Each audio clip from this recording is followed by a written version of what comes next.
उधर बंगाल में इस बार रामनवमी जोर शोर से मनाने की तैयारी है। बीजेपी 2000 रैलियों की प्लानिंग कर रही है और यह भी कहा जा रहा है कि प्रशासन की इजाजत नहीं ली जाएगी। विश्व हिंदू परिषद और बजरंग दल ने भी बंगाल में रामनवमी और हनुमान जन्मोत्सव पर 15 दिन के समारोह की तैयारी की है। बंगाल में लोगों से अपील की गई है कि बढ़ चढ़कर भाग लें।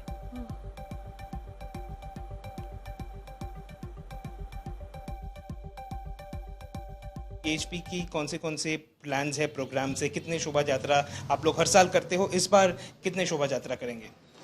देखिए, ये तो हमारा जो प्रोग्राम है ये हर साल होता है और इस साल आपने जो बोला जो राम अपना कुंभ के कारण से और लोगों में बहुत उत्साह है।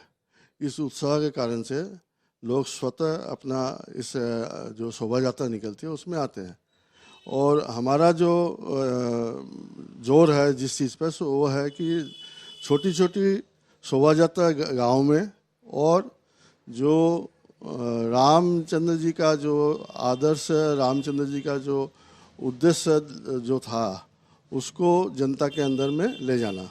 इसीलिए हम लोग छोटी छोटी पथ सभा बोल सकते हैं, मंदिर में अपने राम महोत्सव का कार्यक्रम करना, ये हमारा कार्यक्रम के भीतर में आता है। और इस बार इसको हम लोग 7 दिन के एक स्पेल ऑफ टाइम में करने का विचार किया है और वो अपना बंगाल में हर जिले में, हर कस्बे में, हर गांव में होगा। अनुपम मेरे सहयोगी इस वक्त जुड़ गए हैं तमाम जानकारी के साथ। अनुपम, कई शोभा यात्राएं निकालने की वीएचपी की तैयारी है, प्रशासन से इजाजत ली गई या नहीं? क्योंकि हमने देखा है बीते कुछ सालों में ये ट्रेंड बना है कि हर उत्सव पर एक शोभा यात्रा निकाली जाए, उसके बाद उसके लिए सुरक्षा व्यवस्था सुनिश्चित की जाए, कोई गड़बड़ी ना हो ये देखा जाए, तो एक ट्रेंड सा बन गया है। बिल्कुल, आपने सही कहा। पिछले 3-4 सालों से बंगाल में भी ये जो शोभा यात्राएं हैं इनकी संख्या काफी बढ़ गई है। पिछली बार की अगर हम बात करें तो पिछली बार 1000 के आसपास शोभा यात्राएं वीएचपी की ओर से निकाली गई थी।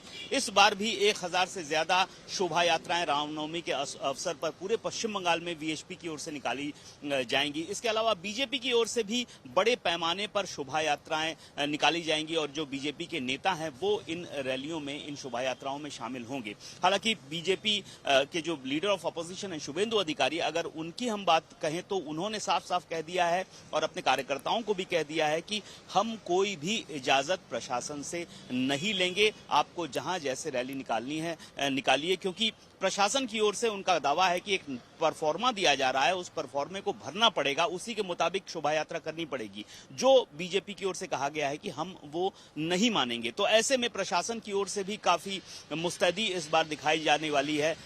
बहुत बड़े पैमाने पर बंदोबस्त किया जा रहा है। सिर्फ कलकत्ता पुलिस नहीं, पश्चिम बंगाल पुलिस की ओर से भी खासतौर पर जो संवेदनशील इलाके हैं, जो ऐसे इलाके हैं जहां पर दूसरे समुदाय के लोगों के इलाकों से ये शोभा यात्राएं गुजरती हैं, ऐसे इलाकों को चिन्हित करके वहां पर खास और समुचित बंदोबस्त पुलिस का किया जाएगा। ये बात पुलिस की ओर से कही जा रही है।